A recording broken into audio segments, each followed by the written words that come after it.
now gone into place, and it is convincing everyone to do everything that they can, and that it's in their interest to do it. What's different, I think, about this approach to North Korea is worth noting. First of all, there is consensus among all key nations that denuclearization of the peninsula is the only acceptable objective. The second thing is, this is not an issue between the United States and North Korea. This is an issue between the world and North Korea. And the third recognition is there is a lot that we can do about it together. And so we need time, obviously, for any strategy to work. It is a sound approach to a very difficult problem, and we'll see if it succeeds.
WMLU 91.3 FM is proud to have brought you the preceding segment of WMLA's programming of NPR.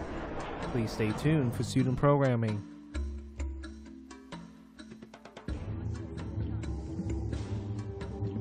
The statements, views, and opinions contained on this radio show are those of the DJs and are not endorsed by, nor do they reflect, the opinions of WMLU, WMRA, or Longwood University. Intro your show.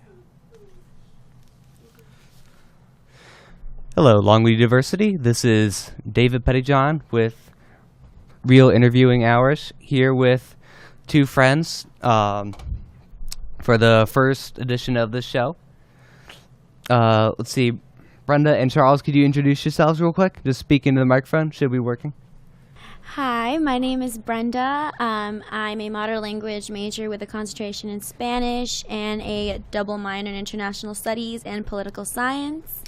Hello, my name is Charles Apokwamako. I'm a senior here at Longwood University, a business major with a double minor in international studies as well as a Spanish. So, yeah. Cool. Good. All right. And let's see here. So this should all be working now. So real quick with your news for today, we have the Farmville Walmart evacuated after threatening call. Police believe it's a hoax from ABC 13 WSET. Farmville Herald is reporting that the Farmville police chief said they believe the call came from a would-be scam, so there has been no active shooting at the Walmart. In international news, the UK terror threat is raised to critical after London tube explosion. And in national news, we have Trump Trump declines to release list of his visitors at Mar-a-Lago, at his resort in Mar-a-Lago, from the New York Times. And UK terror level threat, that is from CNN. Okay. Let's see. And for your weather today, let's see.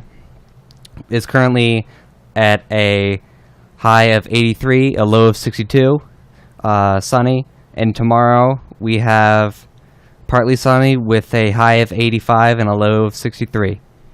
So, looks pretty much the same for tomorrow. And now for the show, I brought on Brenda and Charles here to talk about DACA, the Deferred Action for Childhood Arrivals legislation, and the current controversy over that. Brenda, I think, knows more about that, but I thought that Charles would also have his interesting opinions to add to that. Some, more the merrier. So we have three people in the studio here to talk about DACA. Brenda, I guess I'll have you go first. Can you explain what DACA is and sort of an elevator pitch for people who don't really know about all this? Well, thank you, David, for having me here today. DACA is abbreviation for the Deferred Action for Childhood Arrivals, and it was first enacted by the Obama administration in 2012. It was aimed towards the following and the protests that were started by the Dreamers, who are undocumented students and young adults and teenagers, even children, and they were fighting for amnesty. So Obama's administration responded with DACA, which was kind of meeting the interest group halfway. So what DACA is children who were brought to the United States under the age of 16 by their parents or a guardian were eligible to apply for DACA. And DACA provides a 2-year form of visa status where they are allowed to work and they are allowed to go to school, pursue higher education, and they are not to be deported for those 2 years. But a lot of people don't know that DACA isn't just given to someone who asks for it. The person applying has to demonstrate that paperwork and show that they basically proof that they've been for every year that they've been living in the United States, and the proof consists of where they've lived, medical records, schooling, who's paid taxes for them. It's a constant. It's basically just proving who you are and what you've done and what you've contributed to society. And all people who apply for DACA don't always get accepted. And right now, the people that have been in DACA are about almost 800,000, if not maybe a little more. So that's kind of the rough info about it. Cool. Good. Well, it's a very long and complicated elevator pitch for a long, complicated thing. It's definitely very complicated policy. Yeah. It wasn't meant to be, established completely, as a law. It was just kind of like a quick fix to a very needed, problematic system. Like, the immigration policy is flawed. The immigration reform needs to happen. And in my opinion, that's not something that should be a splitting conversation between different parties. It's something that is very prevalent in today's society, especially seeing how diverse the country has become, that there needs to be immigration policy passed. Because right now, like you said, it's complicated to talk about DACA. It's complicated to talk about different issues, especially, in Farmville, Virginia, where a lot of people don't see it so prevalent in their life or in their family. But at the same time, we have a detention center right down the street. So this conversation definitely needs to start. The change doesn't really occur unless, everyday people are calling their representatives, calling their congressmen, which is very needed, especially right now when this DACA policy is suspended. And what people don't understand, that means that, it's like telling a person, hey, like, you just took out a mortgage, you just had a child, you just got that job that you really worked for, that you got your master's degree for, or you're about to graduate from school, you're about to, come up to all the success that you've worked so hard for, and you consider yourself an American because America is the only place you've ever known, the only life this is your home, and in 6 months you may need to say goodbye. Yeah. So, all right, and then Charles, what do you know about DACA? Do you know anything about DACA, or does any of the things that Brenda said here, do those ring a bell to you? Yeah, so what Brenda basically talked about and how she explained it would pretty much sum up DACA and the issues at hand. There's an interesting concept that Trump has kind of thrown out there via Twitter, which is chain migration, which is that one of his fears, one of his worries, and the concerns of him and others that kind of hold the same viewpoint is that some of these the dreamers would be able to kind of begin to tie in and bring in their family members from across wherever place, and they can kind of enter the country that way. So while there is this acceptance generally sort of for the dreamers, there is like an attempt to sort of kind of halt or stop their families from kind of coming in and creating this kind of mass immigration thing. So that's kind of one of the issues that's at hand.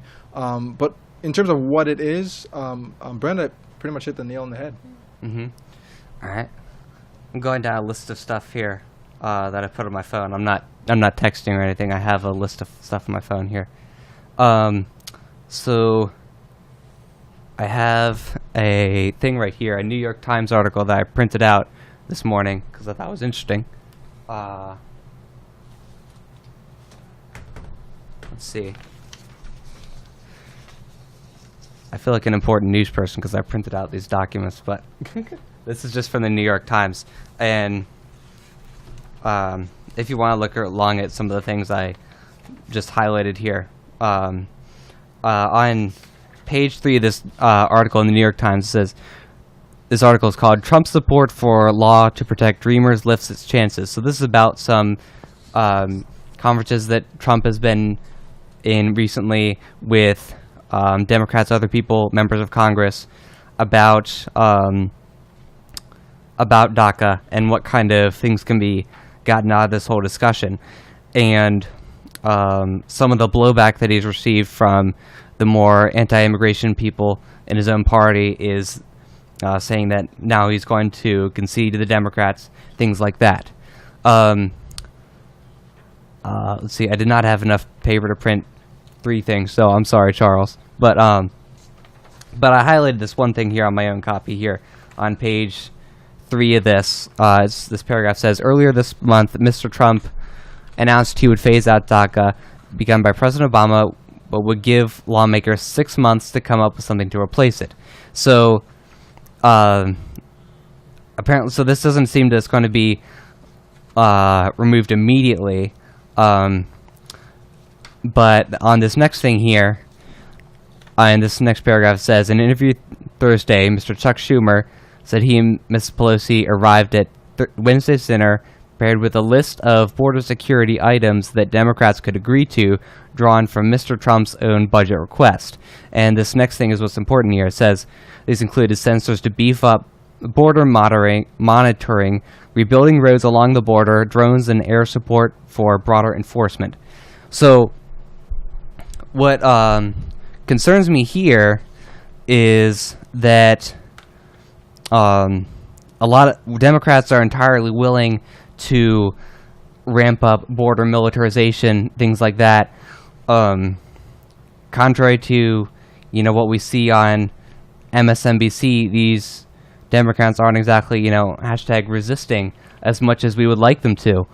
And I'm reminded of the Secure Fence Act from 2006, which a lot of Democrats, especially Hillary Clinton, Barack Obama, Joe Biden, people like that, supported. And so that makes me think, some people are saying that Trump is conceding to Democrats. What do you think are the possibilities that Democrats are conceding to Trump? And are they not fighting for us as much as they should? Or have you seen kind of things like that before? Well, first of all, I just wanted to add something to the definition of DACA, because being a Longwood student, I've had a lot of people ask me this, or just have this generic idea that DACA students who are in college, especially we have students that are part of DACA at Longwood, they get to get financial aid and take out loans, and they pay in-state tuition, which is incorrect. They pay out-of-state tuition and don't get nearly any benefits from being taxpayers, just an add-on. And then going on to your question about border security and how, Trump is kind of going along with what Democrats want to see, I don't agree at all. Last year, I was part of the mock debate at Longwood, and the amount of money we spent on border security has increased 14 times the average amount we spend on basically more security within the United States. And we spend more money on that than we spend on ICE agents, or we spend on the militarization of the border has always been there. It's been there. If anything, it's been stronger even before Trump went into office. They've had drones. They've been told, if you see, shoot, and ask questions later, because who's going to come, asking for, the rights of that person. Am I worried that, Democrats are going to step back? Not really, because I think the people are going to step forward and stand up for this. There's already been multiple protests that I've heard going against this, and there isn't no skewering what President Donald Trump has said about the Latino immigrants and Latino culture as itself. Like, you can't just walk away from that. He's trying to point the finger at Congress because, like you said, he gave them 6 months and he's waiting for them to do something. But at the same time, he suspended the policy. Why not keep the policy and then ask, hey, Congress, when you come up with something, let's work on it. Let's push for it. These are, Americans' lives, because that's what they are. They're American. They only know America. So this is just ridiculous that this still has to be a conversation now, but the fact that people don't know what DACA is, but I'm not scared about what's going to happen. I don't think that the Democratic Party is going to be pushed around, because if they want to get reelected, they're going to hear the people, and the people are being really loud about their opinion on this. So. Okay. And let's see.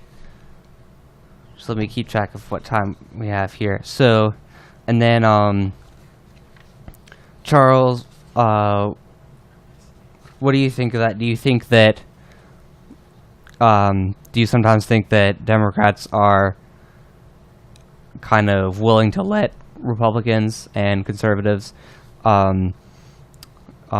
beef up the border, things like that, that they're not kind of, like I said, hashtag resisting as much as some people think? Or do you see them as having more of a backbone than that?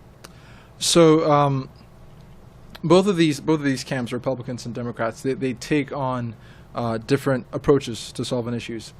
So you'll see, and we're currently seeing with Trump, he has a very unorthodox way of trying to get what he wants.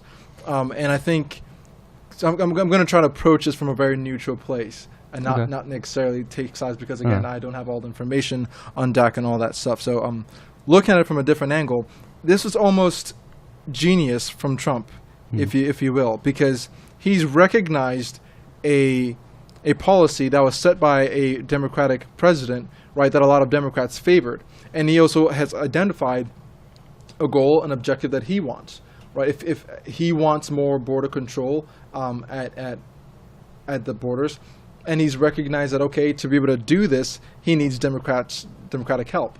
So I'm going to pick something that I know the Democrats definitely would support, and I'm going to threaten to take it away. So we're going to automatically start the game and play hardball. Now, if you don't get it done, you have 6 months, I'm going to end this thing. So you go ahead and give me what I want, and we have 6 months to get it done. He could have, as Brenda was saying, let it continue to go and then just talked about it till they had a plan and they replaced it. But then what does he really get from it, right? So to accomplish his agenda, right, he's kind of played this hardball. He's playing hardball with it and is taking a very aggressive approach. So I think are the Democrats kind of caving in, or hashtag, as you put it, not resisting?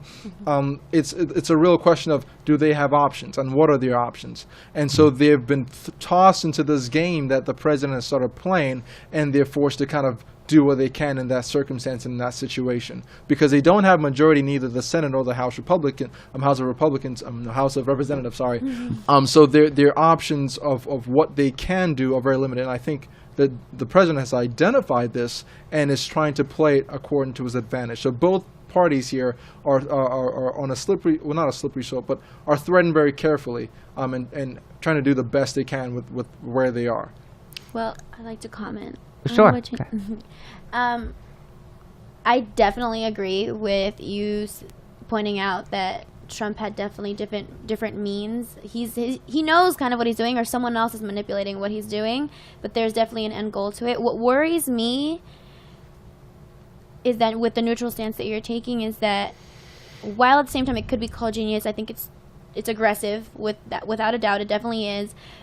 And I feel the state of the country right now, it's just not safe to do that.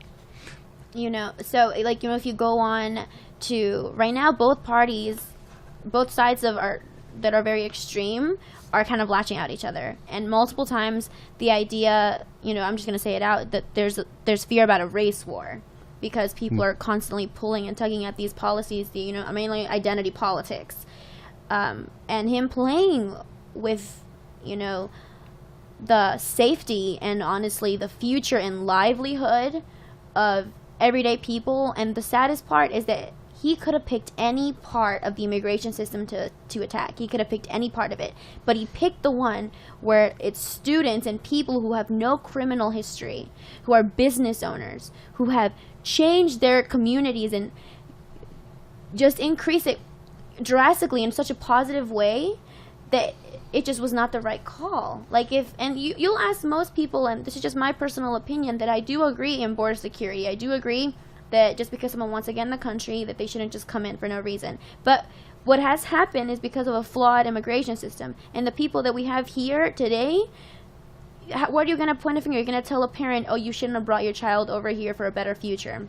And now that child is a professor, or you don't know if that child is going to find the next cure to a disease. You don't know what's going to happen. So I feel like if you need to deal with the problem at hand and treat those people like people, which he isn't doing anymore. He's using this very, persuasive kind of he's feeding an angry mob, sort of, to say, which worries me. Right. So if you're on the ground, if you're one of the people affected by this, certainly these are the issues you're bringing up. These are the questions you're asking. These are the things you're pointing out, like, hey, look at these things. People's lives are affected by this. Do you not care? Now, if you're up in in D.C. in the Capitol Hill, if you're up in Congress, I believe, or I think that might be something that he's saying. Well, sure, but I want what I want. I'm willing to bargain that up. So these are tough stakes. So Definitely. you know what I mean, and people's lives are affected daily as this continues, or at least they don't know The what's going to uncertainty, happen. yeah. So it's something again. I think he's utilizing to his advantage. Now, whether it's right or not, as an ethical question, well, I mean that just people can make that decision. But I think that's kind of what might be going on. Well, going off, what's going to get people, in DC's attention? Yes, I do put most of my support in it because it's a personal topic to me, but let's just talk about it in money-wise. Just DACA, not doing any more people who are in detention center, not other immigrants who are actual criminals who should be sent back, not those people, just DACA is 800,000 people. So just put it into money terms. That's almost 1 million people you're going to take out of an economy, basically. That's just common sense. Like how much that's going to affect the economy drastically. And not just that, think about how much we're going to have to pay. That's tax dollars going to have to pay for this, or who else is, into, loading those people on the buses, paying for their flight, transitioning that whole process. That's speaking money, which is what I don't understand how Congress, or how, honestly, President Donald Trump is just ethically thinking that this is possible. And yes, I understand, okay, well, he had a message, he led his campaign through this idea that he's gonna, clear this path, make sure, make America great again, this idea behind it.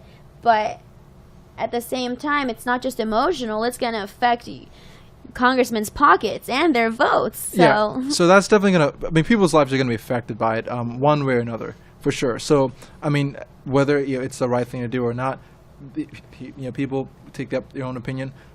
However, that's the kind of the point, is he actually going to go ahead and do it? Because as all the logistics, all the things you pointed out, these are the cons of all the decisions you're going to make. For what pro, right? So is he actually going to do it? Maybe not. But is there some kind of fear that he might actually do it? That's kind of what he's He's playing. He's playing around. That's the game he's playing. And so because he's already kind of threatened that out and put that 6 months thing, he's in negotiations essentially has kind of forced the Democrats to kind of play ball with them. Even though someone would say that's just ridiculous. Look at these numbers. No one should be even considering this. But he's in power and he's throwing that out there and he's utilizing it. Whether he's actually going to do it, maybe he would, maybe he wouldn't. But no one's to know. So because of that, people are forced to politicians or people in office are forced to kind of take it seriously. Yeah. So that's kind of where it's at.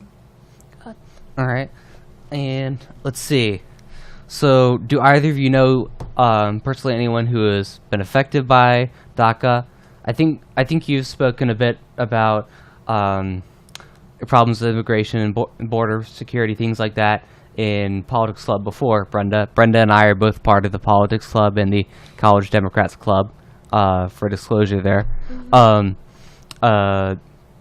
And I know that you've told some stories about things that are really some distressing stories about immigration and police, things like that.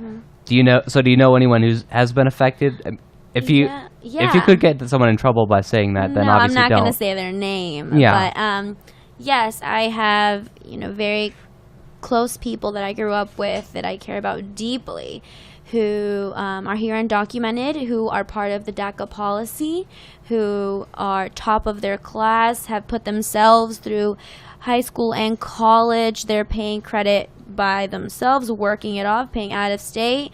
Someone who I look up to, actually, her plan is to be a nurse, and she has one of the greatest hearts. And what also people don't know is that when people do come here, if they cross the border, it's not just, a walk in the park. People are risking their lives because they have to cross through a desert, cross through the Rio Grande. It's not just something that you take lightly. These people legitimately put their lives, they put their children's lives, they risk everything in search of a better life. So it's not just that they're here for a free ticket. I do not know one Latino immigrant that's undocumented that has come here asking for a free hand, or has come here hoping they're going to have it easier made. If the one thing that I'm very proud of my heritage and being a Latina woman is that they will work at any job you give them, they will do the best they can because it's a pride thing. It's something that they want to reach for. They're not gonna want handouts, and that's just personally what I've seen. And well, Charles made a good point about the whole emotional side, that it's really hard to take, and I think at the same time I feel it, but to get people to actually take action, to call the senators, all that stuff, we need to talk about stats, we need to talk about what the policy really means and what are the actual effects of it, and will it really happen? I mean, personally, I didn't even think he was going to suspend it. He had all this talk for a few months, and he first, when asked about it, he's going to handle it with compassion and with his heart. So I did not think that he was going to have the courage to actually go and suspend it. So I guess where we're at now, it's just, but yes, I do have personal family, young people who are, just starting their careers in college, just starting to build their lives. And they're having a really hard time with this. Like Charles mentioned, the uncertainty, the not knowing. And I mentioned this before in Politics Club, that it's not really the fear of what they're going to go back to their country or like what's there waiting for them. It's just the fear of what they're going to lose when they're told to leave. Mm-hmm. Charles, do you know anyone who's been affected by DACA? Yeah, I know a couple of people, good family friends who've been affected by it. So generally something that people have to understand is in the world, most people are trying to do good, Mm-hmm. right? Most people are trying to better their lives, and if they can, then better the lives of others. Now it just happens to come down to, okay, does that person's life affect me? And if not, I don't really care. If so, well, how can I make that affect me even more in a beneficiary way? So there are a lot of factors that kind of go into it. But the people I know, similar stories. These are good, hardworking people that are honestly trying to do the best they can for their families. The law takes its place and has its place and should have its place. And so whatever law is put in place, they try to follow. But I think it's always a good idea to see what can really help out the most, can be the most beneficial for the well-being of the country. And if the country consists of citizens or permanent residents or immigrants that are working hard and doing what they can, see if how the system can kind of benefit them. And so that's personally what I think should always be done. Is that what happens? No, because sometimes there are different there are different gains in it. There are different factors in it. So it's what should be done is not always what's done, because it depends on who's making the decisions. What I think is right is what I think is right, but when somebody else comes into power, they might have a different idea of that. So that always also has to be factored in. A friend of mine from high school is here under DACA. That's what he's protected under, and he's at JMU. He's spoken a lot about DACA and things like that there and how it's helped him. So let's see.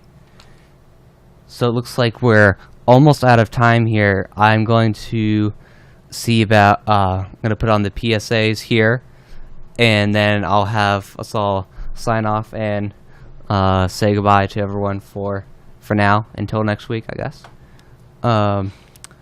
Let's see here. Here we go. This public service announcement is brought to you by Phi Mu Delta Fraternity. Josh Bolt is a brilliant kid from Buckingham County who currently suffers from cerebral palsy and requires volunteers, donations, or both to help him with medical expenses and physical therapy exercises. If you have time or money to give, please contact the Josh Bolt team at their Facebook page, Joshua Needs You. We are always in need of volunteers or donations for medical equipment. Alright. There we go. So please go check out Joshua Bolt's Facebook page and see how you can help out. Thank you to Phi Mu Delta Fraternity. And let's see. It is now 8 o'clock now. So unfortunately, that is all the time we have now to talk with Brenda and Charles, our two wonderful guests. Thank you both very much for coming on and helping us out in the studio here. Thank you. Yep, thank you for having us. Appreciate it. Thank you so much. You're welcome. Yeah. All right. Well, you're welcome, and let's see. We're going to turn this off now.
And I've been trying to find myself within. You know